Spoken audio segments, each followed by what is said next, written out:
egotistical, so unpredictable, here on the SNL network.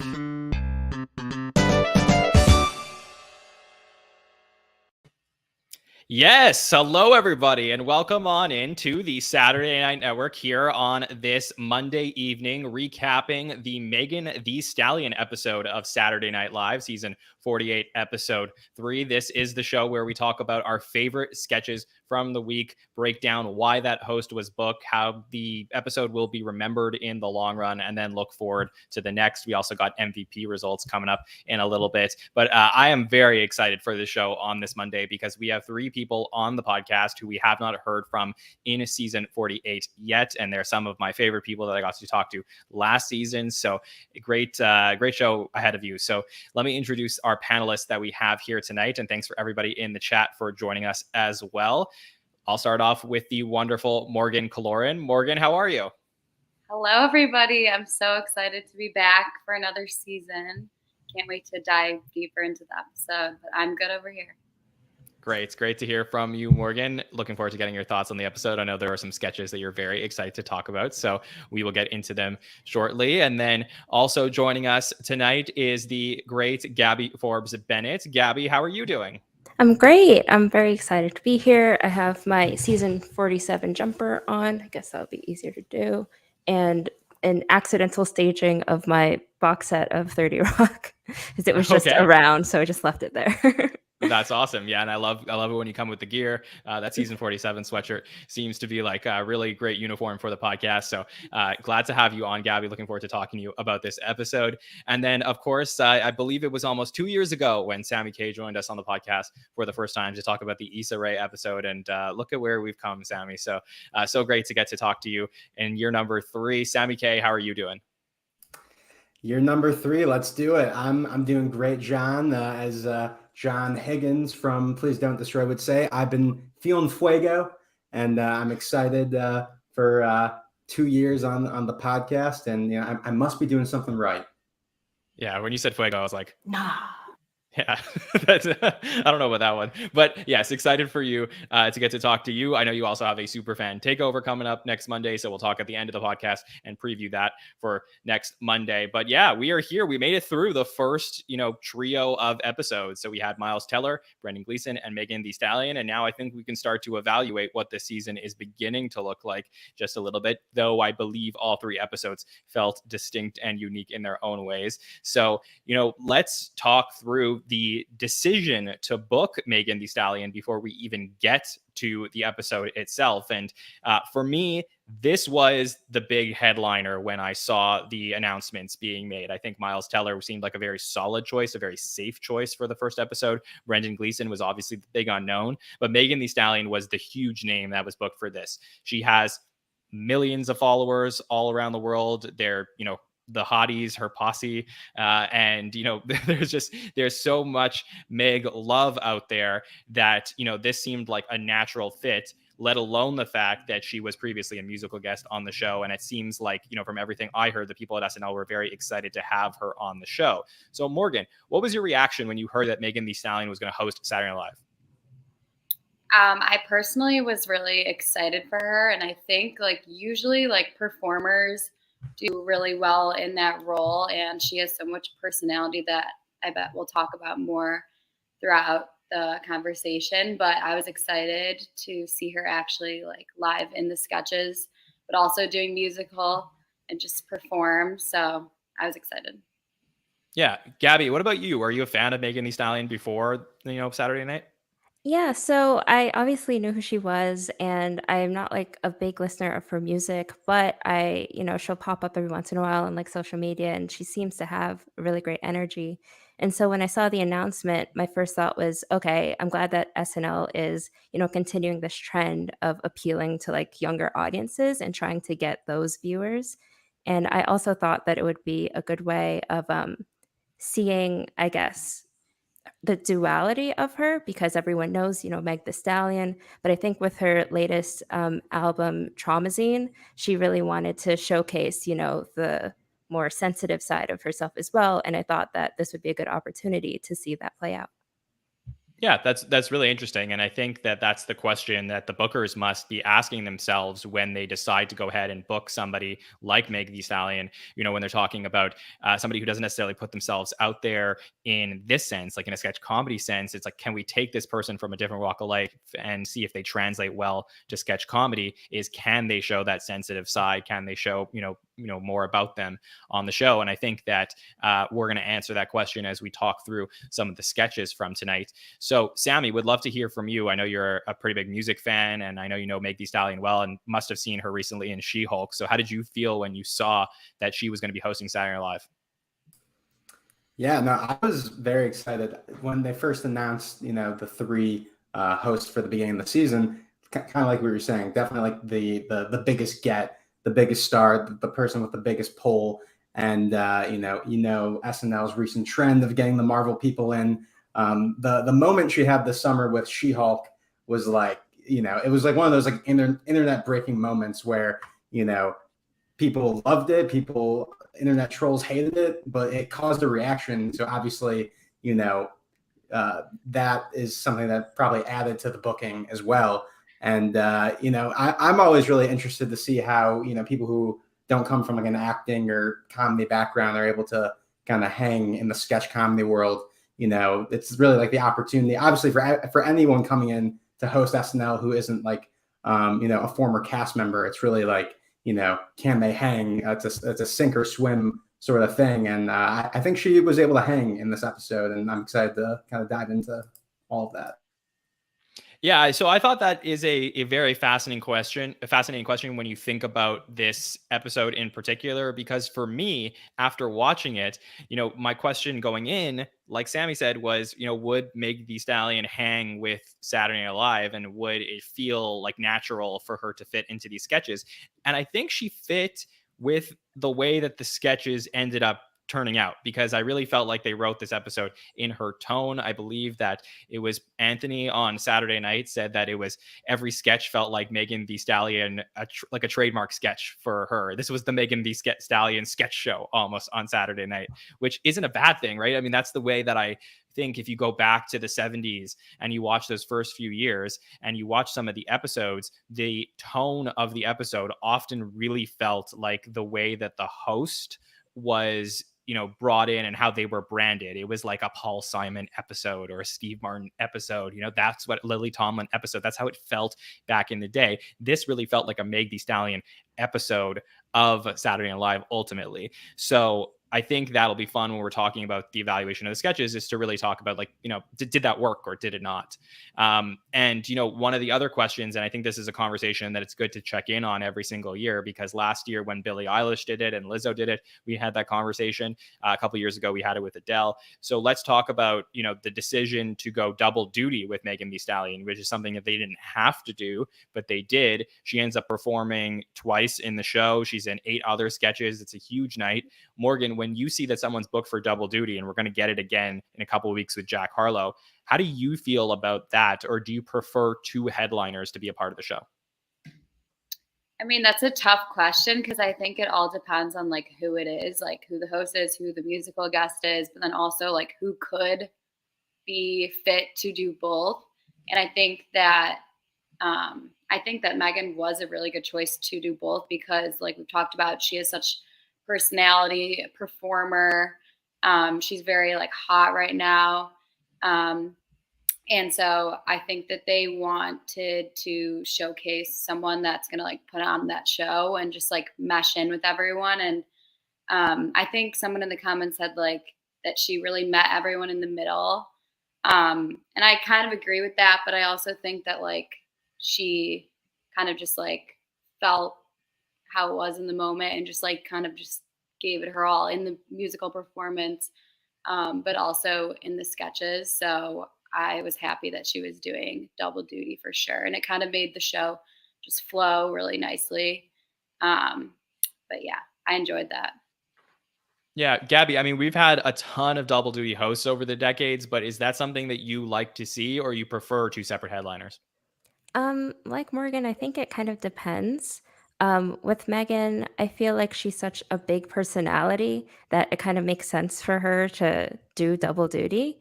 And I think also, just not to get ahead of it, but the the songs that she sang really, again, showed like two different sides of her. So it was kind of an opportunity to see like more of Megan Thee Stallion and more of that, the stallion role that she just kind of puts on, that persona. So I think that it was a good idea.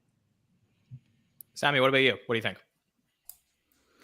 I mean, I think it's just like another one of those metrics as SNL fans that we look at, and when we look at covering the show, and we say, it's almost like an honor that they ask for someone to do double duty. I think for the most part, when you have a double duty host and musical guest, they've been a musical guest on the show before. At least that's happened with Justin Bieber and I think Chance the Rapper, and a lot of people I can't think of at the moment. So it kind of shows that we've kind of tested the waters with you, and we think based on our relationship and how that went, we want to bring you back in. So I think it's just like another kind of one of those things, like who do they bring back as like a returning host for 5 times or anything like that? At least as like a hardcore SNL fan, that's how I look at it. And I'm like I said before, as far as like seeing like who can hang, like I think that is really cool to be able to see, like, do they have the chops to, really make it like a hour and a half variety show starring them for the night. And, it's challenging. It's like something that's really hard and not everyone can do it. But, I like seeing them, try to push those boundaries and who gets that opportunity to go ahead and prove that. You know what? This is what I'm going to do. I'm going to ask Mike, Murray, and Nicole for the Wednesday show, for the By the Number show. I want to know, because this is a great question, Sammy, what percentage of double duty hosts in the history of the show have been musical guests before they were double duty? Because that is a fascinating question, because it goes to show you that from the mind of the bookers, from the SNL perspective, it really does help when they know that the host understands the way the show works. And I know that sometimes the musical guest will show up on like Thursday, they'll do their practice, not really fully involved. But I think in the case here of like, people that they're looking at for double duty, I mean, we're going to have it again with Jack Harlow, who was a musical guest during the Maya Rudolph episode a couple years ago. It seems to me like that's where they're looking for double duty. But every single Monday, we ask our audience for questions, and we do polls on social media, on Twitter and Instagram. So if you want to be a part of the conversation, you can find us at the SNL Network and answer those polls. And we got the results. And one of the questions that I did ask, because I knew I was going to be asking the panel tonight, was, do you prefer double duty hosts or 2 separate headliners? And I was fascinated by this answer that we got from our audience. Check this out. 85.81%, so almost 86%, said they prefer 2 separate headliners to double duty. 15% or 14% said double duty. So, Sammy, what do you think of these results? Well, I don't think that's actually surprising, because when you think about it, a double duty host, that is, eliminating, so many different kind of hosts that you can have. There's not how many comedians can sing, how many, professional athletes are gonna also have a band, like stuff like that, where it makes sense that if you are asking the way the question is phrased, which do you prefer? I think that's like my immediate reaction is like, it makes sense, because you are like kind of closing it off to a lot of different kinds of hosts. So you're saying, by asking this question, we're also saying, in other words, do you prefer a musician to headline the show or other? That's kind of how I read it. I would love to see, George Clooney, if he were to ever host, like, see does he know how to play the banjo? Like, I don't know. These are, let's, if we're playing these musicians who don't have acting experience to the test, I think it's only fair to, every once in a while get someone without, professional music background to go ahead and sing. Morgan, you agree with this? I'm a little confused, like what he's trying to say. Sorry, Sammy, but like, you have to be a musician if you're going to do both. Like, I think you have to be a musician, really. Yeah. No, I was yeah. Sorry. Well, yeah, you have to be willing, and you have to be willing, and like, you have to be able to like, you have to be that kind of person that's going to be able to do both as a musician. Some musicians they don't want to be doing that. They don't want to be in the sketches. They just want to perform. But then there's, other people that like Megan, like Adele, like everyone we've basically seen, like Jack Harlow. I think he's going to step up to the plate. These people like that have that personality that can take on doing both, and that will do good usually at doing both. Yeah, Gabby, anything else on this?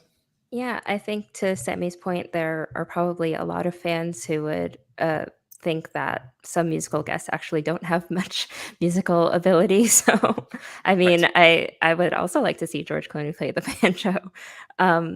But yeah, I think that like one thing that it kind of raises is possibly when they have a musician do double duty, it could also be kind of like hedging a little bit where they, might think that the musician will at least do well during the musical performances, even if they're not a hit during the like comedically during the live show, because it is, it's a huge challenge, I'm sure, for someone to prep all week and just do sketch comedy, that's something they've never done before, in addition to preparing for live performances. So, yeah.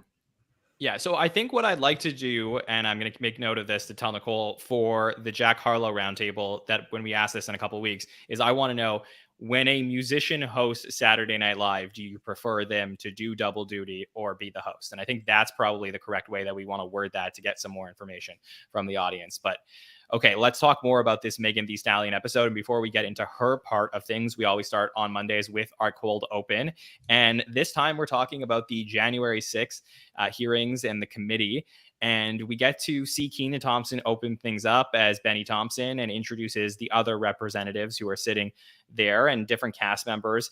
In particular, some unique things was obviously the appearance of Michael Longfellow, who's up there with a lot of the veterans. Heidi Gardner's role, I think, was a little notable here as well. And then obviously the cuts to Chloe Fineman as Nancy Pelosi, Sarah Sherman as Chuck Schumer.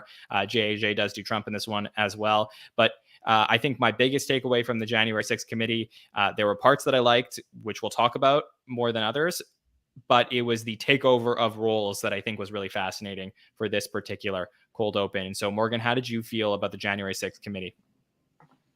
You said that perfectly at the end with the taking over of the roles. At first, it made me like a little curious, or like I was a little uneasy just to like see how it was going to play out. But as the sketch kind of went on, they all, I think, felt more comfortable doing those new roles. And I think that the cuts were good when they were cutting to Trump, cutting to Nancy. I think that it needed those cuts to keep it going, in my opinion.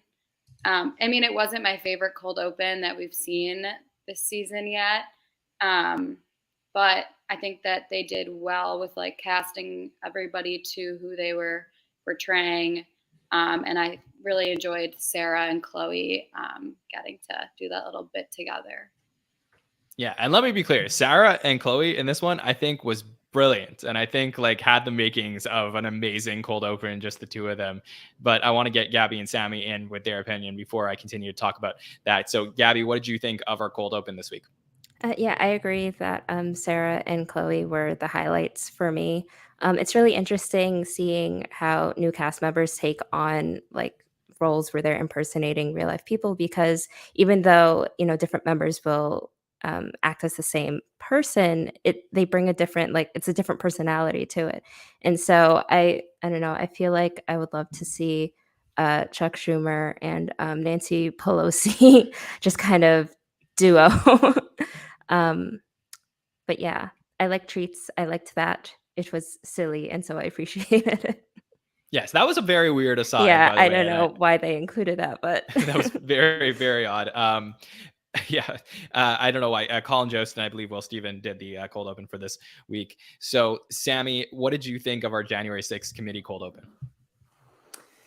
Yeah, I mean, when you see cold open and they have the C-SPAN logo up, and you know exactly what you're going to get. You're going to get a recreation of like what's going on in the news. And obviously, looking back at like the last two shows we had where we had such creative cold opens, I immediately was like trying to be engaged and trying not to like automatically write this off. I'll say that going back to what we were saying about the new cast or people taking over old roles. I think that was like, super refreshing. And that alone took what, was a concept we've seen, many, many times, especially, post, Trump era of the show. That was super refreshing.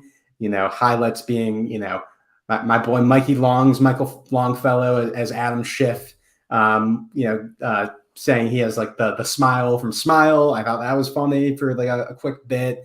Obviously, we talked about Sarah and Chloe was a real highlight, but I don't know. I just think overall this cold open was almost like a microcosm for some of the issues that I'm starting to see with this season, where I'm seeing new people on screen and a lot of refreshing voices on screen and people we haven't seen a lot of, but with kind of old SNL tricks from the last couple of years. As the skeleton of it. So I mean, overall, I thought it was fine. I didn't think it was bad. I thought it was very serviceable. But it was every kind of new cast member element to it that kind of saved it for me. Definitely agree with that. And I really just want to emphasize in particular my love for Sarah Sherman's Chuck Schumer impression here, because this is the first time that we have seen Sarah Sherman do an impression of any kind on the show in her entire time from last year and the start of this year. And she portrayed this impression with so much joy. There was I guess a little bit of an electricity that I really felt between Chloe and Sarah that I haven't seen on the show between a couple of cast members in a while. It really very much reminded me of Amy Poehler and Maya Rudolph together, with, in this case, like the Chloe Feynman being the Amy Poehler and the Sarah being the Maya Rudolph, because I always felt like Maya played her impressions with such joy, and there was a little bit of Bronx Beat-esqueness where they were going back and forth with each other that I just felt was really, really strong. They did actually, I was cutting some sound clips today, and like there was a part in this sketch that I really loved, where in particular, it was when Chloe is, as Nancy Pelosi says this. There is poo-poo. There's poo-poo on the walls of the Capitol. And in the live show, which you're not going to see on YouTube, because I don't know why they cut this out, they cut to Sarah Sherman eating what I can only assume is a pastrami on rye, where she's eating a sandwich, and she goes, "Oh my God," while I'm eating. And she says it with this absolute like brilliance to her that seems to be cut out of the YouTube. And I don't know why, if they just used the dress version for whatever reason, maybe Keenan breaks or something. But Sarah is playing with the impression with such like jubilation that I could only imagine that if I was in the room, like I would be laughing so hard, because I think like that's exactly what I look like. What I look for in the impressions. And I do feel like, sometimes the impressions on the show have gotten so good in the last 10 years in terms of just like technicality in the way that they're doing it, that sometimes they lose the joy in like making fun of someone in a way that we used to get maybe like 10 or 15 years ago. So I thought like that was really great. And I also just want to give a big shout out to Heidi Gardner, who I think like, I don't want the sketch to take away from her role in this sketch, who I think was absolutely fantastic when she kept talking about I guess you could say I have big Dick Cheney energy. Like she played that role with such certainty that I felt like it was a really, really strong aspect of things. I think the non-Chloe Sarah parts were probably the weaker parts of this sketch, but Heidi is the exception there for me, who I think did a fantastic job in this January 6th committee cold open. Anyone else on the panel have anything else from the cold open that they want to bring up? I just want to add to the Sarah conversation.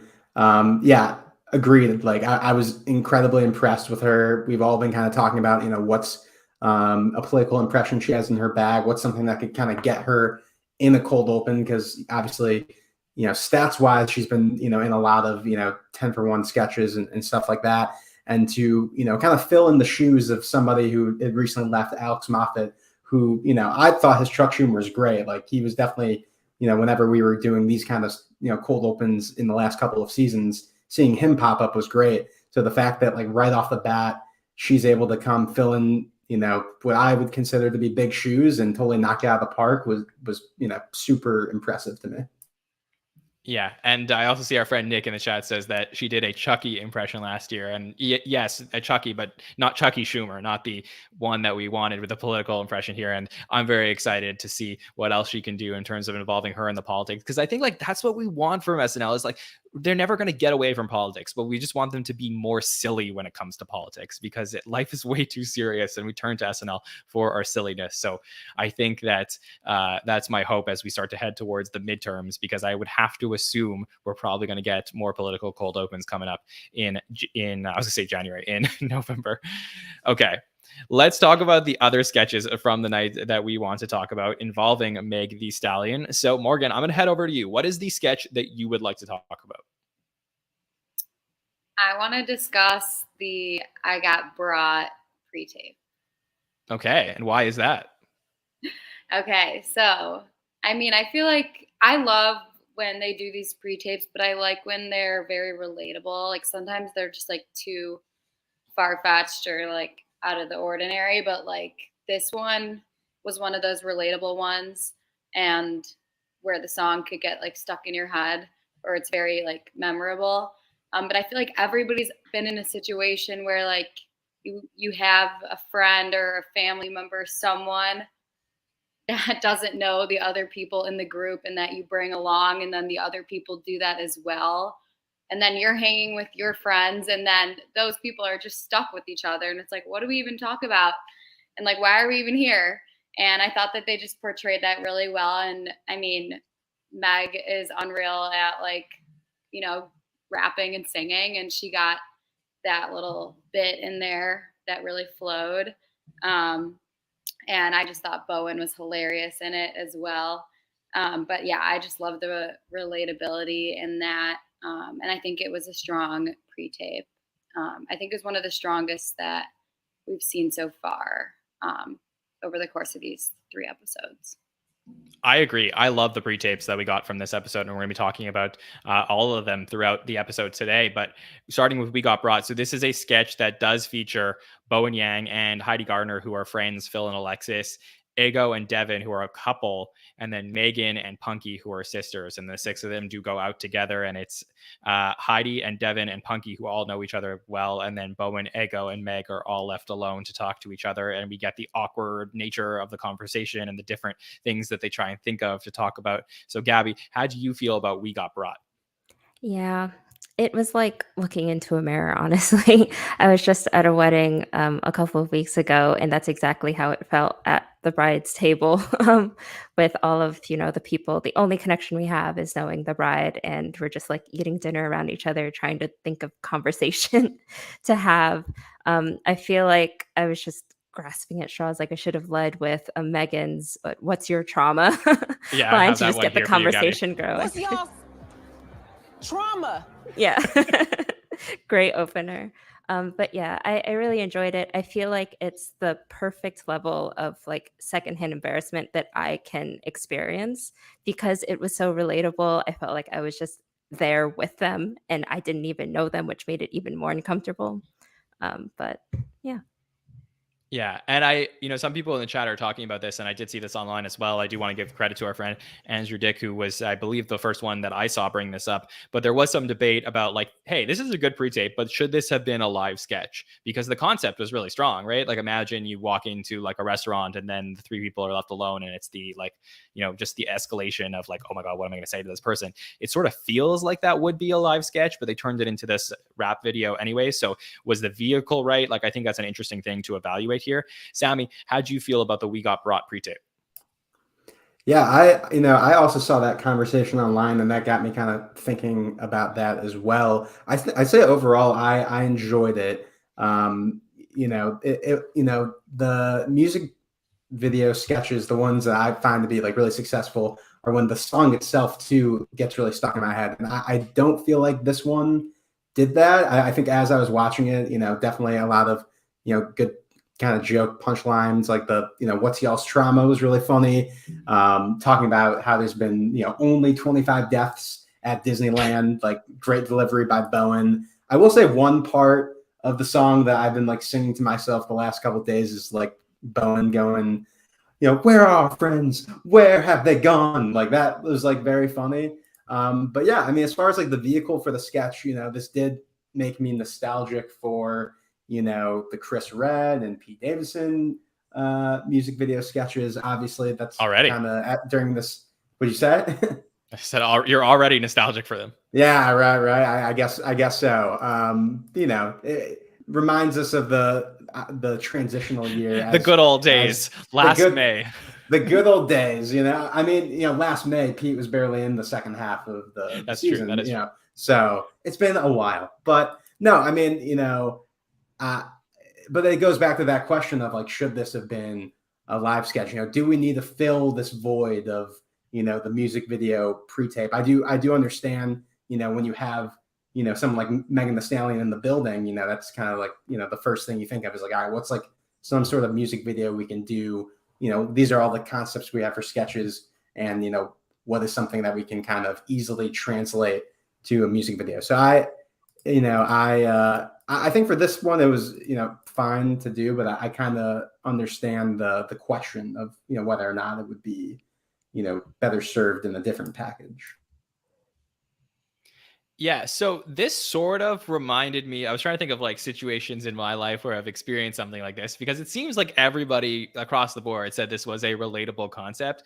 And I think like Gabby brought up the wedding situation, which that makes sense. It sort of reminded me, I don't know how many of you have gone to summer camp, but like when I was younger and single, and especially like when you're like a camper, like a CIT, maybe like a young counselor or whatever, and like you would go with like, at least this is my experience, I would like sometimes go with one of my friends to like go visit like the girls' cabin or whatever it is, the girls' bunk. And like my friend maybe would be like hooking up with somebody over there. And like you're like the friend that's like tagging along, but like you're not like going to meet anybody. You're just like hanging out with like their friends. So you're almost like on a double date where it's like you're not actually like interested in that person. So you have that like awkward moment where you're kind of just like waiting for everything to wrap up. So like, and then he's like, okay, I have nothing to talk about with you. So you end up bringing up stuff like deaths at Disneyland.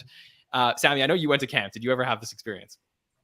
I mean, now you're bringing up my trauma. So Okay, sorry. I don't. Yeah, you can guess which friend that was in the situation. No, totally relatable in that regard. But yeah, that I'll leave it at that.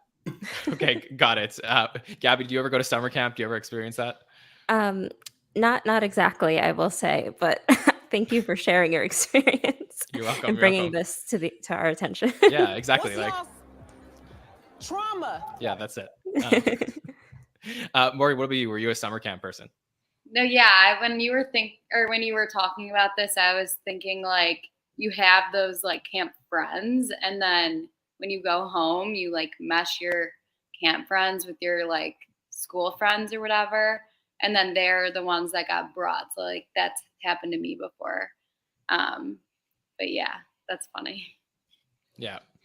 Okay, well, I really did enjoy this pre-tape a lot for what it's worth. I think Bowen was, like Bowen, I think would say himself, like he's not a rapper, but I think it made it like fun. The fact that he was like so invested, so high energy, so into this. I love this line. I don't want to be here anymore.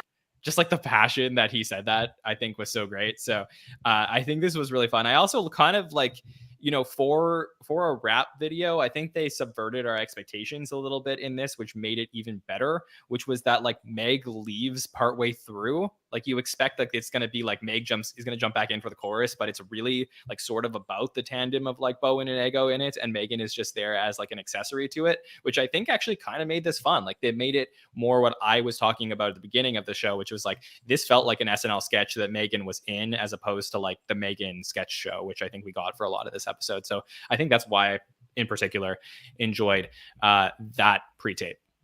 Okay, Gabby. Oh, sorry, Sammy, go ahead. Yeah. Oh, I was going to give a little aside. As a hip hop fan, though, myself, when Meg leaves, the sketch kind of halfway through, she does come back. I was, hoping for some bars, Right. And, I was a little, not disappointed, but like, could have used a little bit more of that, but we can move on. Okay. All right, Gabby, what is the sketch that you would like to talk about? Okay, so I wanted to talk about Dear. I'm not sure how it has been received by fans of the show. I can see like people just aren't that interested, but I liked it. So I feel like I have a soft spot for like the silly little sketches that they do that I feel kind of toe the line, in my opinion, of just like right at the precipice of being a complete dud. I'm sure that because they're so close to it, there are people who would feel like it just is a dud altogether. But I feel like it's very interesting to see how the cast kind of reins it back in and just keeps it kind of entertaining. So for me, I think the highlight in this sketch actually was Keenan, because I feel like just in general, he does a good job of whenever, like the plot of it was just ridiculous. And I think that he, with his mannerisms, especially like his facial expressions, just has a way of engaging you as an audience member. Like when the sketch started, I obviously had no idea what was happening or where it was going to go. And then when they're like looking out the window and he just says, don't yell at me, I thought, oh, okay, this is where we are. This is the kind of humor that this is going to go in. And I don't know, I just thought that overall it's kind of maybe a challenge for the cast in order to make it seem like entertaining and engaging enough for people to watch, and I felt engaged by it. I also appreciated seeing Meg Thee Stallion. I feel like she's very good at like acting with her body, and so I felt that even when she was pointing out the window with her long nails, the arch of my point, that whole thing that she kept repeating, I felt that it was just it kind of flowed together and tied everything together. Yeah. I was like beyond fascinated with this sketch on Saturday because I think it's the first time in my history of podcasting that I said like I sort of don't get what they were going for here. Like at least when a sketch in my opinion isn't great, like I understand what they were trying to do, but like on Saturday I really didn't. So I went back and I watched this like a few times just to try and get it, and I started to say to myself like what's wrong with me? Like What's y'all trauma? Like I was trying to figure it out because I was like, have I become so sophisticated in my analysis of sketch comedy that I can't enjoy something so stupid? And I don't think that's the case, but maybe it was just like the mindset of like, this is like a 10-1 sketch, like a sketch that should have been in the last sketch of the night. So you're like so silly and delirious, but it was like placed earlier on. And like, usually we have the opposite problem. Like usually we have a sketch that was like later in the night that should have been earlier, but like I think this is a sketch that really belonged later in the night because it was like so stupid and not believable in like a reality sense. But I think like, if you're gonna just accept the fact that like Mr. Reynolds is really dumb as Kenan Thompson's character, and like the deer is like this deer that can like pick up knives and like do this to Kenan. Get in my pants, you porno deer. What's wrong with you? Like if you can accept that, then I think you could probably enjoy this more, because it seems like everybody in the like so many people that I've talked to have like either like despised it or absolutely like loved it. And I think this is a really polarizing sketch to talk about. So let me get Sammy and Morgan's opinions. Sammy, what did you think of the deer sketch? John, we're on opposite ends of the spectrum here tonight, because okay, I really enjoyed this. I will just to comment on your point on the placement. Yeah, I think thinking back, I would have switched the classroom sketch and this, because the classroom sketch was great. I really enjoyed it, but didn't necessarily feel like that 10-1 energy. So maybe that could have helped you out when you're viewing it on Saturday night. But no, I really like this. I think, I mean, we were talking about how We Got Brought sketch was relatable. Maybe it's because like I wear glasses and my vision's not great, but there are times where someone's like, we're in like a crowd or someone's pointing out like someone to me or something to me, and I'm just like, I feel like I'm like so blind that it takes me like, even when I'm wearing my glasses, like I just like don't know, like I can't follow the arc of the point. And so to me, I was Kenan in the situation, and I mean, I just thought kind of seeing him anchor a sketch and bouncing off, 3 featured players and the host was really fun to see, with Kenan being in his 20th season. Just from a meta perspective, of the show, I think the fact that Kenan can like do this kind of role in his sleep is still very impressive and made me laugh a lot. And if we're talking about like the Megan Thee Stallion show, I think of a lot of the sketches of the night. This is a sketch where her role, I could have seen a cast member, in that position. And I think she like was really funny in the role, like playing, not necessarily against the type, but not, it wasn't like the hot girl hospital or something like that. It was a little more slice of life, even though it was slice of life in a world where there's like a Muppet deer coming in that's gonna, bring a knife and pants Keenan. So no, I really enjoyed this one. Okay, so I'm just trying to understand. So from your perspective, the point of this sketch was to emphasize people who can't see things when they're being pointed out. Is that like what it is? It's like the escalation of the point. I see from like an actual like construction of the sketch. Like that is what we do here. So like I'm trying to understand. Yes. Yeah, I would say so, because then the deer comes in and he's just like he can't see the deer in the window. He can't see the deers right behind him. That is the point of the sketch. Okay. All right. Okay, Morgan. And it's taken up to the nth degree. Okay, so it's escalating so much to the point that he can't see that the deer is about to stab him and pull down his pants. Okay, I think I can follow that. Okay, Morgan, what do you think of this? I don't even know if there was a point to the sketch, honestly. I agree on a lot of your guys' points, specifically with the placement of it. I totally agree that the classroom one should have totally been swapped with this one. I only liked it because it was Keenan like carrying it. Like it wouldn't have been funny if it was anybody else, in my opinion. I think like he always plays those like dad roles really, really good and strong. And I did like I liked the dialogue happening with Megan as the daughter and him as the dad. And I did think it was funny how she was like showing them their new house. And like, I thought at the end when he was like getting her to maybe want to move back to wherever they were from, when Megan started laughing and broke, I thought that was actually really funny. But the whole deer part was a little confusing and out of the ordinary. But I liked the dialogue happening. I liked Keenan with the featured players. And Sammy, you said something about how it was kind of like that slice of life. And I totally agree with that, because it was different than a lot of the other ones for sure. But it was kind of stupid. Yeah, see, there's been sketches that they've done before where like cast members or in the creation of the sketch, like they're looking out the window at something, or like they're not noticing something out the window.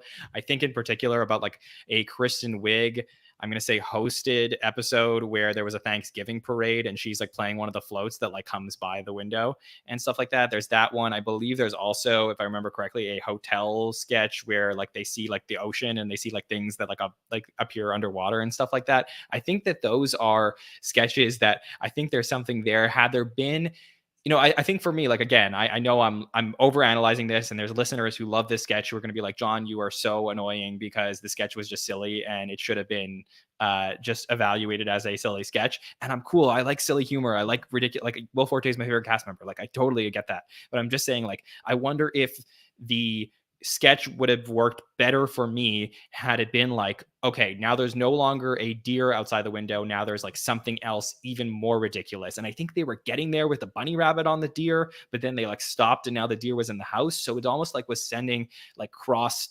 wiring to me of like what they were going for. Like if it was just like craziness was happening out the window and you could never see it, like maybe that to me would have worked better.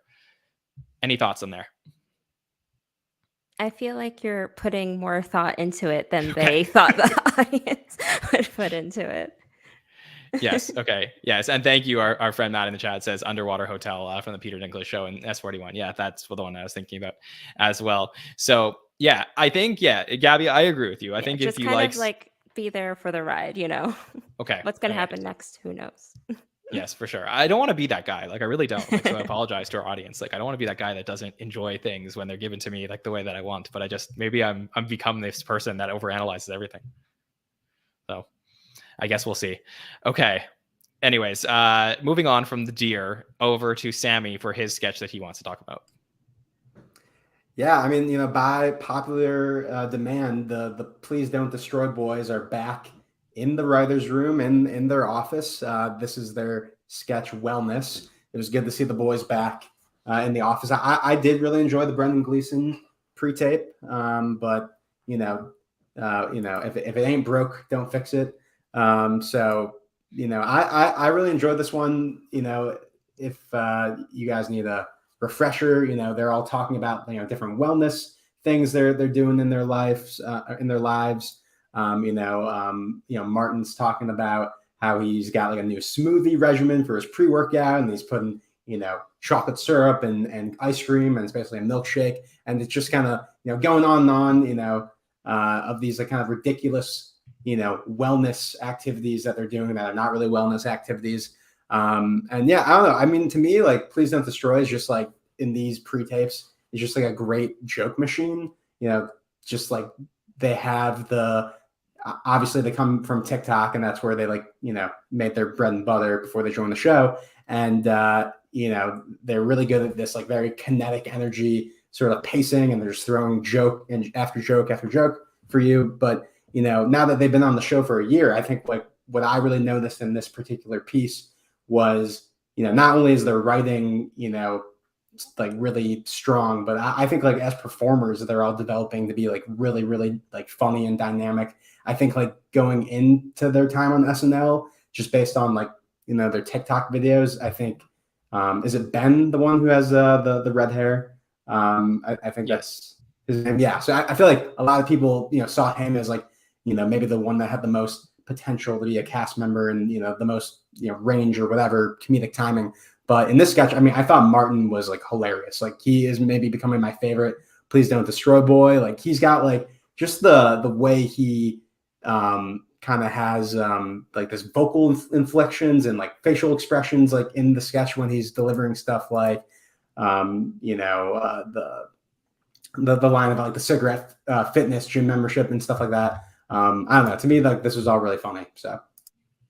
Yeah, that's fair. I mean, I think I would have liked this sketch a lot more if I didn't love the Please Don't Destroy sketch from last week. So like, I'm not looking for things to like love or hate it per se, but I just think that like, I love the direction they were going with that. I love that they stepped aside The Office, that they were making things like feel like a bigger deal. It felt like a bigger budget thing. And then it sort of like regressed to this in a way.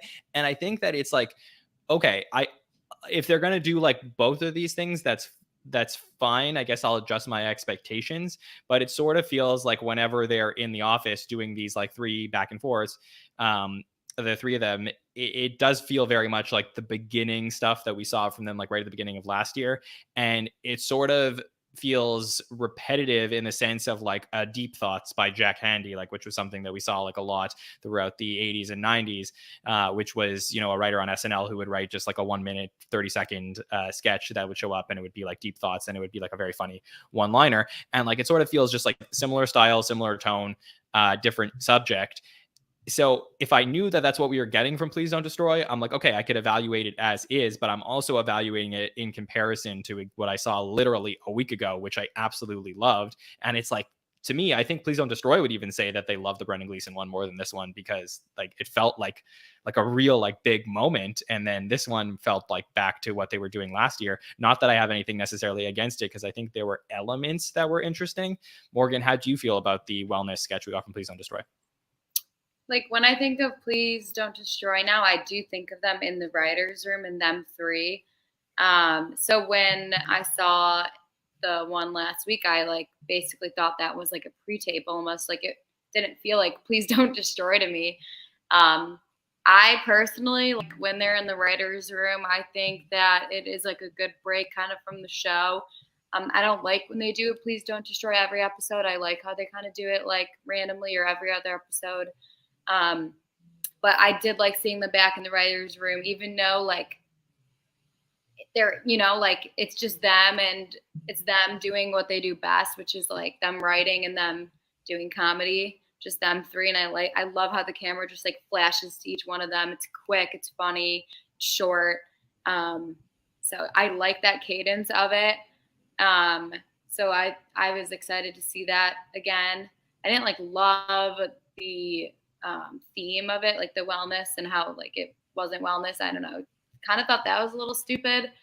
I think there's some other better Please Don't Destroys that we've seen and better like topics and themes, or like with the hosts or with guests that come into the writer's room with them. But I did like seeing them back in the writer's room. I think I saw like a poll on social, and it was like, do you prefer them outside the writer's room or in the writer's room? And I wonder how that did. So that was us from last week, and we got it was I think I'll just double check with Nicole for the results. We did show those last year, but I think it was like last week. I think it was pretty split. So it is interesting to think about. I think where my issue, Gabby, a little bit is like last week we saw this pre-tape with them, which was them playing fictionalized versions of themselves, where it wasn't like literally John and Martin and Ben who were like still in college with Brendan Gleeson. It was a fictionalized version of the three of them. And so it's like, okay, now I'm accepting the fact that they're going to be in things as not themselves. But now it's like, okay, now we're actually seeing them. So it's like, I don't know. I think I'm, again, probably overthinking it. But, I just feel like it's really hard to evaluate it on its own when it was just so different from what we saw previously. So how did you feel about it? Yeah, I agree. Maybe I'm also over evaluating it, but I just feel like this sketch compared to like I guess when I even started doing this podcast where there was some please don't destroy sketches. It just felt like almost kind of copy and paste when they're in the writer's room. Not that it wasn't entertaining or like enjoyable to watch, but I just feel like it's kind of tired in my opinion at this point. Um, because in a way, it almost felt like it's, when they're in the writer's room, it's just a different topic with the same kind of jumps and kind of obviously you don't know what the jokes are going to be and they're still funny, but it just felt like I'd like to see a bit of a change there. Yeah, that's fair. And just to go back to what Morgan had asked, I do have the results from last week. So let me put those up one more time. So this is what we asked last week after the Please Don't Destroy pre-tape. We said, do you prefer them in the office or out of the office? And these were the results as of last Monday night. And it was actually 80% said in the office, 20% said out of the office. So excuse me, I forgot about that. So I guess those 80% were pretty happy this week to see them back into the office. And I think that what would make me more comfortable with this situation, or at least more accepting of what they were going for, would be if I knew that like anytime they were in the office, like that's the three of them like having fun with each other, and like that's the writers, right? That's John, Ben, and Martin. But when they're outside of the office, that's not really them anymore. That's like them playing these eccentric versions, putting themselves in situations. So like, I think if I had like the rules of the game explained to me a little bit better, then I think I would understand how to play it when I'm evaluating Please Don't Destroy, who I think like did a pretty good job with this. I would love to know, by the way, if anybody knows who the actress was that played the therapist in this pre-tape, please let me know, because I would love to know that. So to interview her. Yeah, I just, I really love to have her this week on the patron feedback show if she's down for that. So that makes sense. I'm in the market for a new therapist, so I mean, if she's so again, I just would love her to ask me. What's y'all trauma? So we'll see, but otherwise, I think there were some really good parts of this on an individual level. Okay. I just wanted to, one thing, the quote Zoloft, but just the side effects. When I heard that, the first thing that came to my mind was it sounds like a club that Stefan would tell you about on Weekend Update. Yes, that is very true. Okay, let's talk about the sketch that I want to talk about. And I want to talk about, I think they called it Women's Charity, but I'm going to call it the Chilly Women sketch, because for me, this was hilarious and so relatable. I have been in a relationship with my girlfriend for a while, and the amount of times my sweatshirts go missing is unreal. I'm a big sweatshirt person. I definitely run cold. 74, like Meg had on her thermostat, is probably fine, but like I am a lizard. Like I belong in the heat and humidity, and that's because like I'm fine. Like I'm never hot. So for me, I'm always wearing sweatshirts, and I have a ton of favorite sweatshirts, sports sweatshirts. I'm like a brand guy. So like, I really like something, I'll get a sweatshirt of it. And they go missing all the time because my girlfriend takes them or sleeps in them, whatever it is. And I thought this was so funny and so relatable when we get to see Heidi and Ego and Chloe and Megan all playing like people who look like, this looks like a commercial for like somebody who has like a disease. Like that's the way that's the tone was played. It was like very dark in the tone that they colored this pre-tape. And then you obviously have the background of Keenan singing, where he goes like this. Hallelujah. Hallelujah. Very triggering for SNL fans. Also, R.I.P. Coolio, but he does a little bit of a. But I just love that they basically took this concept, which again is extremely relatable and fun, but then they blew it up, like to the point where this is, if you were to see this commercial on TV, you would think they're talking about like 8 out of 10 people who experience this are like have some like crazy disease. Like that's what it felt like. And I thought like that was really brilliant in the way this was written. I have to give big credit to the writers Che and Bula who wrote this one. So I really love this. I also love the interactions between Devin and Meg and Dismukes in the laundromat as well. Just so fun. So Chilly Women for me was like probably one of my highlights of the night. Morgan, how do you feel about it? Yeah, I definitely think it was relatable. Like we talked about earlier, with these pre-tapes, it's fun to get that relatability, and then everyone on their couches at home is like, oh yeah. And then they kind of just connect more to it. But yeah, I thought that it was creative, that it was like kind of a commercial-y type pre-tape. And yeah, they're really tapping into like the season now.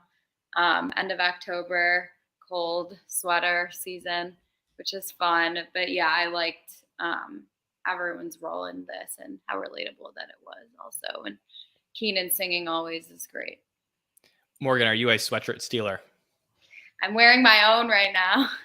Okay. But yes, yeah, I love sweatshirts. I mean, in Chicago, it's so cold out, so I'm always layering now. Okay, Gabby, how do you feel about this pre-tape? I loved it. I felt that, especially with Keenan singing in the background, it reminded me of those like Sarah McLachlan ASPCA commercials. Right. In the arms of yes. an angel, in the arms of your boyfriend's sweatshirt, I guess. But yeah, I just thought it was pretty fun. And I am also like, I'm freezing all of the time. So I definitely related to that. Yes. Are you a sweatshirt stealer though? Borrower, extended borrower. Exactly. That's very funny. Sammy, how do you relate to this, or how do you feel about it? Well, I can say that I relate to it right now because for my birthday, I got like a new hoodie, and my girlfriend is wearing it right now. So clearly this is something that is a problem I deal with in my everyday life. And no, very funny concept. I really enjoyed how it was kind of like, made its point and like got out. Like I think it was like a minute and a half, 2 minutes max. All of the like actual like costuming and like the hoodies like were also on point. Like the Rolling Loud security hoodie, it was so funny. The Dunder Mifflin one is just like, the NBC synergy's there, but it's also just like it just makes sense. And yeah, I mean, I the one thing that like confused me a little bit, and like, not to like overanalyze sketches like you did with the deer sketch earlier, but the part where he switched to Coolio, is that just like, oh, this is random, so that's why it's fun? To me, I was like, obviously I know he passed away recently, but I was just kind of scratching my head a little bit there. But overall, I thought this was very funny. Sorry, I just remembered something because I also thought that the Coolio shout out was just because he passed, but I just remembered Coolio actually did the theme song for Keenan and Kel, if anyone remembers that. Oh, yeah, that's a great so point. I wonder if that's why they had Keenan sing that. That would make sense. That's a really good Be a point. nice little homage. Yeah, that's an excellent point. Yeah, I didn't think about that.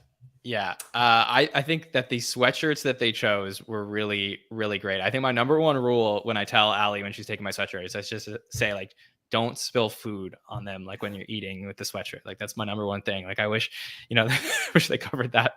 But I think there was this to me was fantastic. And again, like just a really strong night for the pre-tapes that we got to see.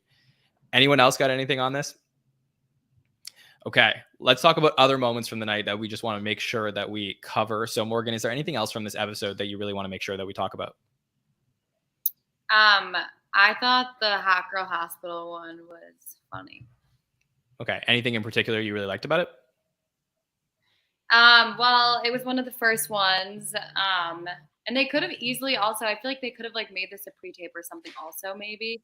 But I did like how they kind of kicked off with this, and this sketch was written for her 100%. I mean, it was her dialogue and everybody was tapping into that. It had her attitude, her sass, her performer-esque fun hot girl vibe to it. So I thought that it was creative, and it was cool how they like in a normal hospital show, how they would have like those little bits in between, like very serious, but then it wasn't serious. So yeah, and I really loved Ego and Ego and Punky in it for sure. They were really good alongside Megan, and you could tell they were all like besties almost. Like, I mean, I bet leading up to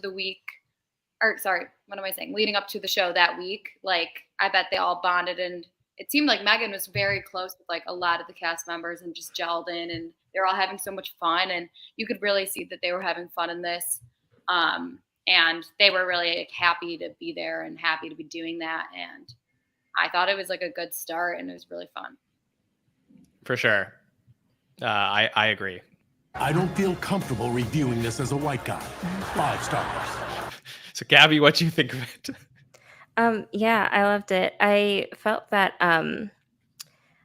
I do wonder how it was received by like the the general population of SNL viewers, but I thought it was fun.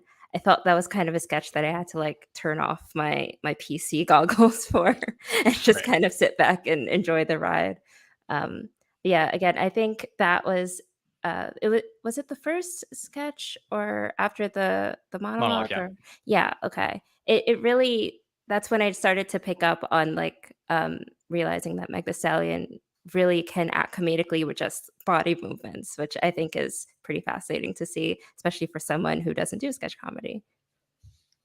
Yeah, definitely. I will say, like, I think that the use of like the white guys, I think I can say this. I think the use of the white guys as like, pointing like for comedic fodder in these sketches, I think were really good. Like I think Andrew did that with the girl talk sketch, and then we also in this case have Marcelo and James coming in and be like, no, we don't deal with blood, like we don't deal with you. So I think like that type of thing really worked for me for sure in this one, and I think there was elements, and like I said, like this really felt like a Meg Thee Stallion sketch. Sammy, do you dare to comment on it? No, I dare. No, I enjoyed it. A big part of it for me was like it was our first kind of taste of like, this being, or having Punky and Ego in the sketch, and this was obviously a big night, especially for Ego and Punky as well.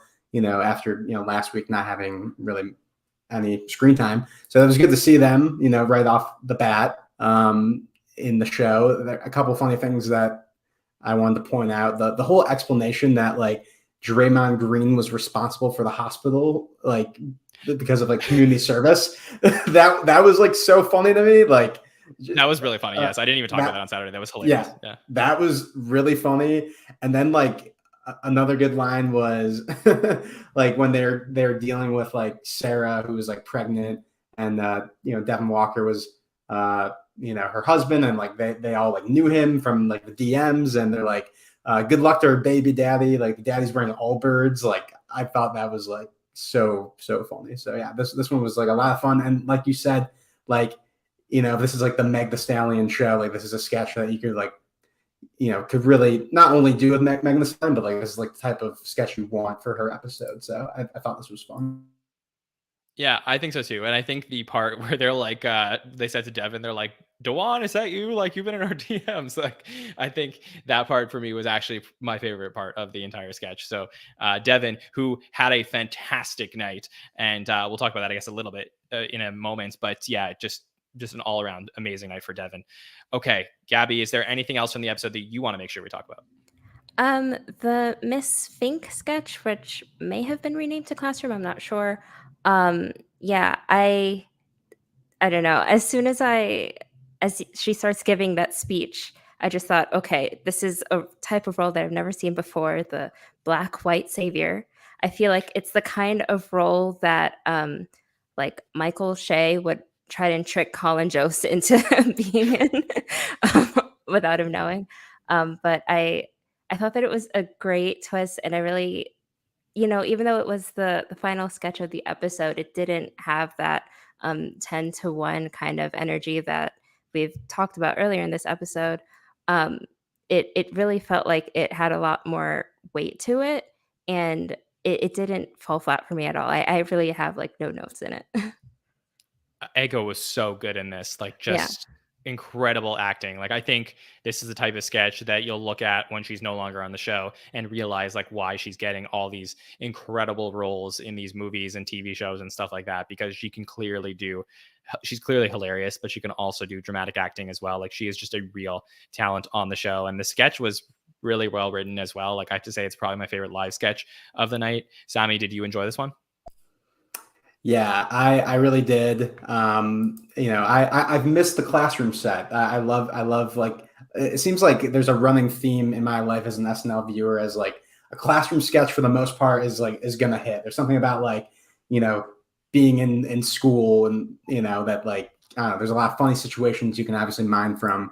And I saw a lot of people like using like this as a way to describe like this sketch for Ego is like something you would see on her best of DVD if like they still made those, or still came up with those specials. I thought it was like a really like awesome showcase for her. A lot of just great little one-liners she had, because like she comes into the sketch having like all of this confidence and like being so in control of the room, and then it's like just totally turned on its head when it's like, oh no, the students are clearly like way smarter than this teacher who just assumed like that they like, were just dumb and, didn't have an education. And, the whole STEM school bit was really funny to me. So yeah, I really enjoyed this sketch. Yeah, and I didn't also talk about how, this sketch sort of reminded me of a sketch that happened during the Kristen Wiig episode in season 46, where there was a pre-tape where Ego was also playing a teacher and Kristen Wiig was playing a principal. I think this was in December of 2020, and it was mocking, I believe, like an FX show at the time called A Teacher, if I remember that correctly. And in this sketch, like Andrew Dismukes was like trying to like flirt with his teacher, and then Ego the whole time was being like, yeah, like I don't think about you the second you leave the classroom. And there was like this great turn. Like I think Ego in a teacher role has been like really successful from what I've seen so far. Different concept, but just goes to show you, like, actually I would say all Ego classroom sketches, including the one that we got with the Sudeikis episode last year, have been very strong, like 3 for 3 with that. Morgan, did you like the Miss Fink sketch? Yeah, I agree with what you guys are saying, a lot of. But yeah, no, like right when I saw the classroom like setup, I mean, I thought of it looked just like the one, it was like when the teacher fell. I think it was Kate McKinnon. Teacher fell on floor, whatever, that one. Yes. Yeah, it reminded me of that. But yeah, Ego is a really good actress, and you could totally tell through the emotion there. I still agree with that placement. I totally think it should have been more in the beginning or in the middle, not like right at the end, because it was funny, but like it also was serious, because like, yeah, she was very, very good in that role. But I did enjoy it. The writing was strong, and it had like purpose behind it. So yeah, I thought it was really strong. Yeah, it was really strong. My favorite lines from that one in particular were, I believe in you. And that is why I should still get paid for today. it was just so great. And I think my favorite Meg Thee Stallion line from the entire episode happened with this interaction. Let's all try to be more like La Quantisha. My name is Amy. It was so like it was so well acted. Like, Gabby, I have to feel like in this case, like when you're talking about Meg Thee Stallion, like being like showing off her acting chops, like to me, the timing of the line was really strong there. Mm-hmm. And I think it was like the perfect amount of like attitude in the response to that kind of question. Good. Yeah, really fantastic. So this was a great sketch. I wish I saw it earlier in the night, but nonetheless, I still enjoyed it. Sammy, was there anything else from the episode that you want to make sure we talk about tonight? Yeah, I mean, I guess the only thing, just because it was kind of a running theme of the episode, and it's not that either one of these. I can't really choose between the two of these. So I'm just gonna say that the pairing of Heidi and Chloe I just found to be like really fun and interesting that we haven't, at least to my knowledge, there's nothing that automatically comes up as like seeing a two-hander with the two of them, in the last couple of years. So they were, on that Weekend Update piece together, the two kind of Karen-esque moms talking about, Hocus Pocus 2 and not wanting their kids to watch that because of, Satan and the devil. And then also as the flat assers in the workout class sketch. I don't know, like it's something that like, yeah, obviously they're both like two very funny people. And so, it's not like that crazy that they're going to have like great chemistry together, but I don't know that it like in a sketch like workout class, which to me, it wasn't an amazing sketch. It had like a lot of, technical flubs and whatever. And like, the concept alone, maybe there wasn't a ton there, but, every time they like kind of cut to them and just like, in unison saying like, sag the ass, release the tension, sag the ass, release the tension. And then just like going like, bada, bada, bada, bada, like to each other's butts. I don't know. That was just funny. So I like seeing the two of them kind of playing off each other. And I'd like to see more of that. I agree. I think like the more we get duos together, it's very fun. I think in the case of like these two things, I think one was a little bit stronger than the other, but I think that it goes to show you that, them working together potentially could be great for the two of them moving forward. And we'll, I guess we saw Chloe and Sarah together at the beginning of the night, and we saw Chloe and Heidi together. So I think like these pairings are being fun. It will be very interesting to talk about. And I assume that we're probably going to get to talk about this in a couple of weeks from now about how Cecily Strong fits in the mix with all of the women of SNL who had, in my opinion, their strongest night of the season. It was like a really women-centric night. So like how does Cecily fit into what's, developing at the show? That would be interesting to talk about. Morgan, anything that you saw from Chloe or Heidi that Sammy brought up that you just want to touch on? Yeah. I mean, yeah, I follow them both like on social media and everything going on there, like off the show. And it seems like they are very close and they do seem like similar in a way. But yeah, they seem very close off camera. And so like to see them like actually like in their element together in silly roles together, I think that they're very compatible there. I thought the Weekend Update bit was really funny. And I did like the workout butt sketch, but like you guys talked about, like there were a lot of technical issues and I don't know, it was very choppy to me, and I wish it wasn't because I feel like if it wasn't choppy and if it was more flowy, then it would have been really strong and it would have hit harder, in my opinion.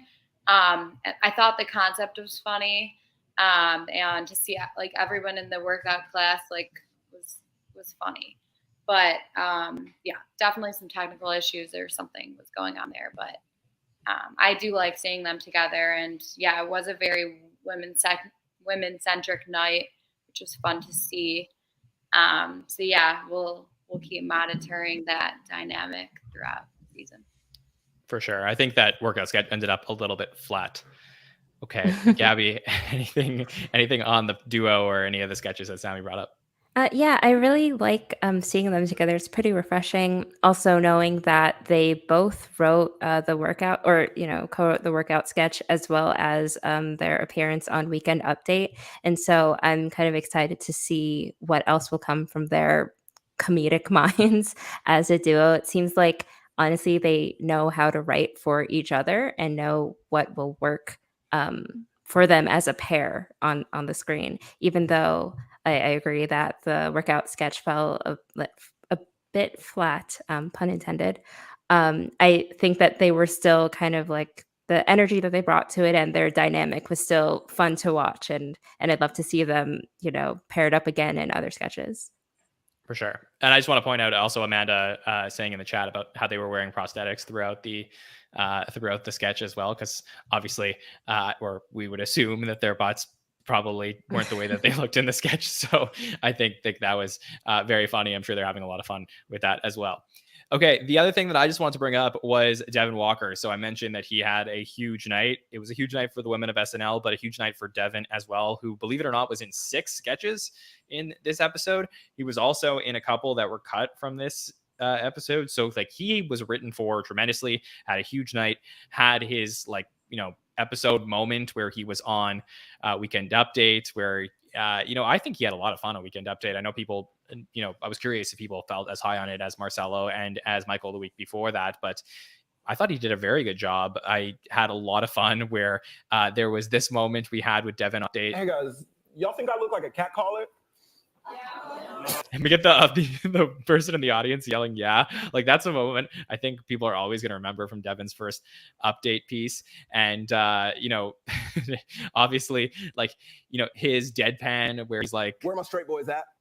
Like, just very, he had some moments here that I really, in particular, enjoyed in his update piece. But like I said, 6 sketches, I mean, that's pretty huge. The last time that any rookie in their first 3 episodes got anywhere close to 6 sketches was Mikey Day, Alex Moffat, and Melissa Villasenor in season 42. So that's going back 6 years. The last time that anybody in the rookie season got 6 sketches was Bowen Yang 3 years ago. So since Bowen, obviously was Chloe and then Lauren Holt and JJ and also Sarah Sherman, Andrew Dismukes, Spunky Johnson, all the other rookies that happened this year. Like, we haven't seen a rookie be this dominant in an episode in a while. So I was very impressed with Devin. The question I would like to ask while I get your thoughts, the panel's thoughts, is between the 3 update pieces, was there a preference? Which one did you enjoy the best from what we saw in this initial run? So Morgan, between Michael and then Marcelo and then Devin, did you have a preference, and how are you feeling about Devin Walker's night? I totally thought my favorite out of those 3 so far, I totally loved Michael's to kick off the season. I just thought while I was watching him, like, he had this crisp to him, the way that he was talking and the way that he conveyed his piece. I just thought that it was very smooth. You could tell that he totally was I don't know if this is true or not. I feel like he was a theater kid growing up. You could see that acting side to him, but also he wasn't nervous at all. I kind of feel like in this episode, I think Devin was a little nervous, and he wasn't as loud as I wanted him to be, or he felt I don't know. That's just what I thought. But I like seeing him in the sketches. I think in the sketches, he's been doing really well, and he's definitely in his character.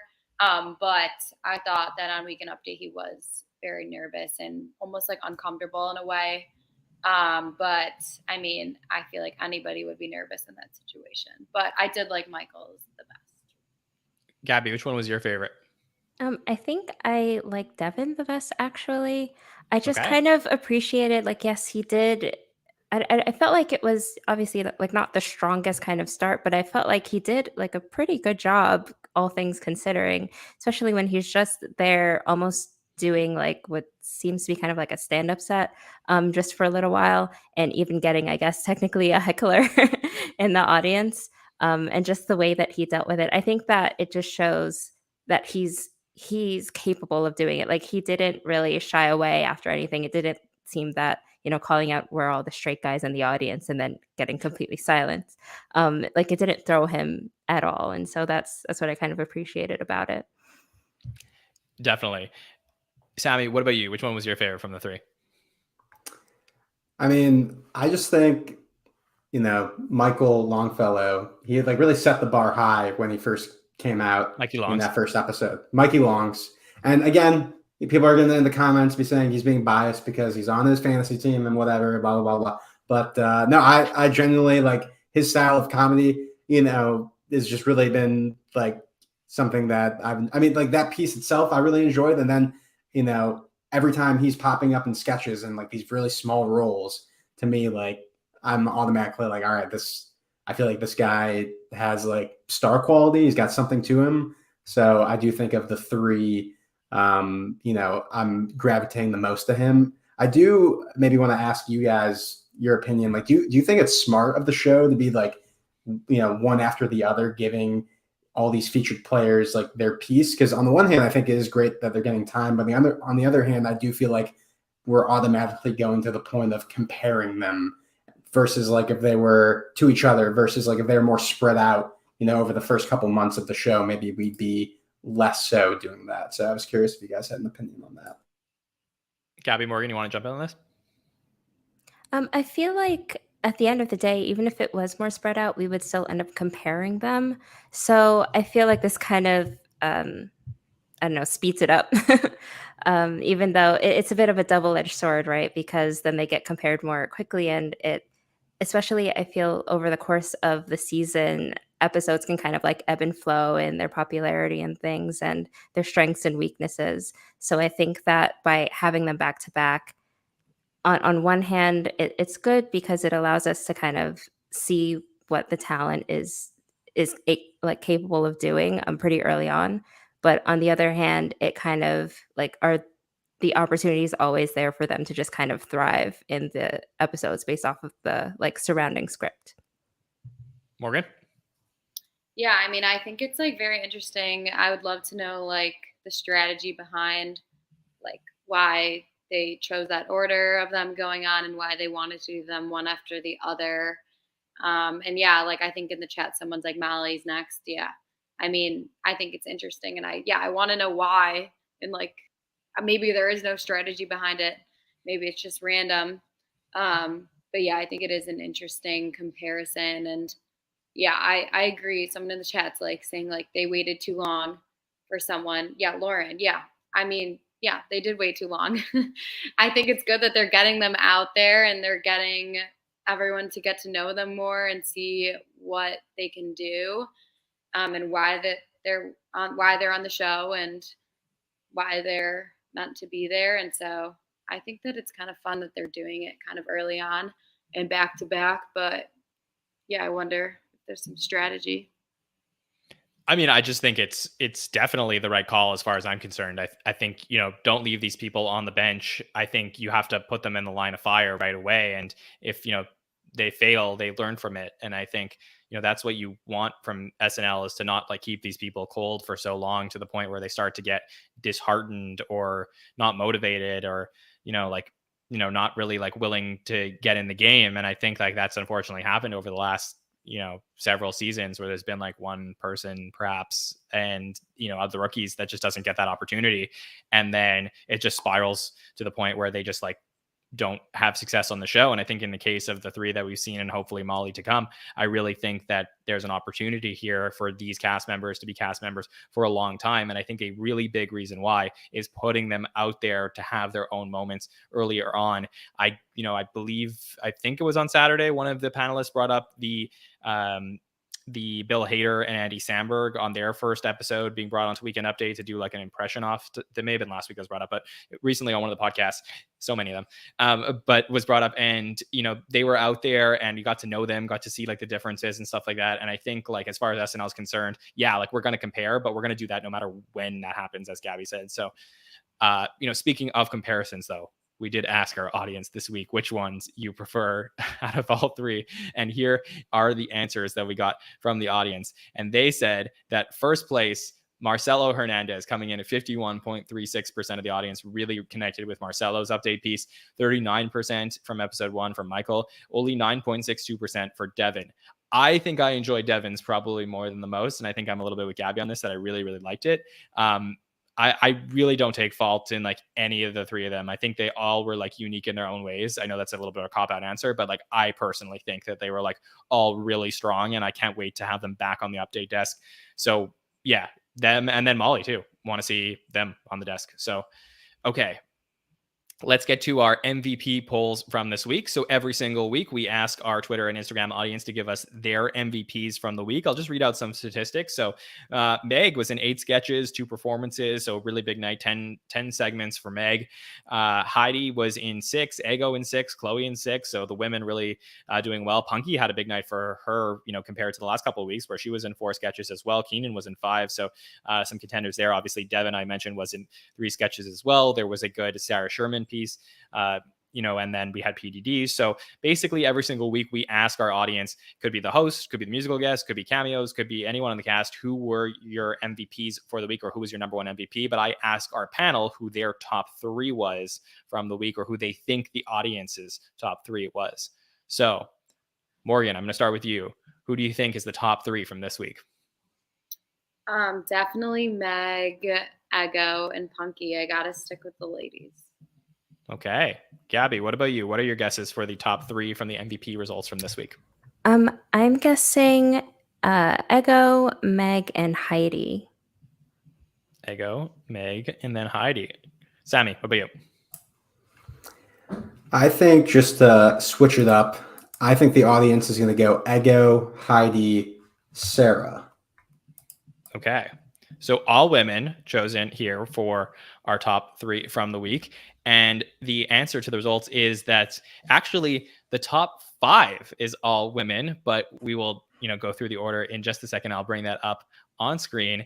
And big congrats to Ego Wodem, who, as Gabby and Sammy correctly predicted, was number 1 this week with 45.45% of the vote from our Twitter and Instagram audience. Chloe Feynman, who none of you said actually came in at 13.64%. So Chloe obviously having a big role in the cold open, was on Weekend Update this week. Also was in that workout sketch. So, 6 sketches, 6 appearances for Chloe Feynman this week, comes in second place, 13.64%. Meg Thee Stallion comes in third place, 11.36%. Punky Johnson making her first appearance on the MVP results for this week, 10.23%. And then Heidi with 9.09%. So props to Ego, Chloe, Meg, Punky, and Heidi for big weeks on SNL for week number 3. All right, so that wraps up our first 3 episodes from the season, and then we have 1 week off, and we look forward to Jack Harlow coming in for Halloween, as Sammy said in our group chat the other day. So love that. So in time to preview his episode, and very interesting back-to-back rappers, I guess I could say, going to be on SNL for double duty. So Morgan, how are you feeling about Jack Harlow coming in to host the show? Well, I've seen Jack host. He's hosted some like musical award show or something, but like just from seeing him there and then also knowing his music, he seems like he's a very like friendly, fun entertainer. No doubt that he's good at music, but it seems like he has that personality there, and he can like really talk with people, and he's a funny guy, it seems. So we will see how it plays out on the SNL stage. But I'm very much looking forward to it. I think it will be a fun Halloween episode for sure. And I think Gabby mentioned this like in the beginning, that SNL is really trying to hit that younger demographic. And they're definitely going to do that for sure with Jack Harlow. And yeah, we know Jack's big on TikTok and on social, on the radio, everything like that. So it will be fun to see for sure. Gabby, how are you feeling about Jack Harlow coming in a couple weeks? Yeah, I think that I don't follow him that closely, but I have seen him in like a couple of videos, like non-scripted content, where he just, like Morgan said, just seems really like nice and laid back. I think that he's the kind of guy who will be up for pretty much anything. And so I'd like to see them kind of push that, hopefully, in his episode, just see him in like some absurd kind of roles. But in terms of, like how he would do comedically, I'm not exactly sure. So I'm just going in with no expectations. I think that's the best way to do it and either be blown away or not. Okay. Sammy, I know you are very familiar with Jack Harlow. Do you believe this is a first-class booking or not? I wouldn't say first class booking. No, I'm cautiously optimistic. I think the first time I was ever actually like introduced to Jack Harlow was when he was on SNL. I think during season 46, right? And that was when they did the NFT. Yep, and they did the NFT sketch, which I thought was great. So yeah, I think kind of going back to the beginning of this episode, we talk about who do they choose to be a double duty host. I'm hopefully that means like they saw something in him, when they did that pre-tape and when he was at the show that if they think there's potential there. I mean, I think like the industry as a whole is really making a push for Jack Harlow. He I think was just cast in like the White Man Can't Jump remake as like one of the leads of that. So I don't think he's really done much acting as far as I know. So, but he's been cast in a comedy movie. So I'm hoping that means that he can bring the funny. And I mean, clearly SNL is trying to tap into people like Brendan Gleeson, who have a huge fan base. And Not like Brendan Gleeson. That was the joke there. But You're right. Yeah. Sorry. I just kept thinking about, they must have booked Jack Harlow because they know his last name is so close to Halloween. Like, that just seems like the reason that they did this. yeah, they need to use that in the marketing. Like, they don't need to pay me. I know I coined it in the group chat, but definitely go ahead and use it. Yeah, definitely. I'm excited for it. I mean, again, I only judge hosts who hosted once and then were bad and then are asked to be brought back. I never judge the booking of a host that we haven't seen before on SNL. I think we have to give them a chance. So I'm excited to see what we're going to get from Jack, who was recently on Jimmy Fallon helping co-host, and he's been on various talk shows. Seems like a perfectly nice and fun guy. So I'm excited to see what we're going to get to see from him. I think that the week off will be very good for everybody at SNL, who had a very intense first few weeks to all these changes. So I think the Cecily Strong factor will also be something I'm watching for coming in a couple weeks. And, then of course we're going to find out more information about the other two hosts. But I did actually on the Patron Feedback Show allude to the fact that Jack Harlow may be hosting the show, because on the Patron Feedback Show, if you were listening very carefully last Thursday, we did get asked a question about, will we see Pete Davidson back on the show anytime soon? And I said, perhaps if somebody was to host who was in a pre-tape, maybe a rap pre-tape with him, that would be a case where he might come back. So I think that will be a question where we will watch to see, could we potentially get a Pete cameo coming up with Jack in a couple weeks.